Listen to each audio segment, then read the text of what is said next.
la otra cara de la moneda, como siempre está en bochinche y en chipeo, señores, le traemos una prueba de sonido con Gaby Salamandra para nosotros poner nuestro primer granito de arena, porque si uno me chipeo, Tiene que poner un granito de arena. suéltale, Gaby.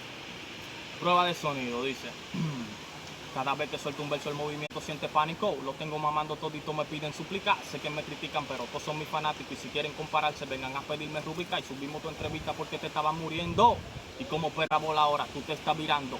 Quédate tranquilo que ya te la estoy poniendo. Y te pido tu entrevista para que tú sigas sonando. Bueno. Se te ven las dos gomitas como a Nicholson. Nicholson. Encargado de limpieza como Patterson. Esa ropa que tú usas no sé ni qué son. Y a lo que tú se la has puesto, dime quiénes Va a son. seguir, Más prepara.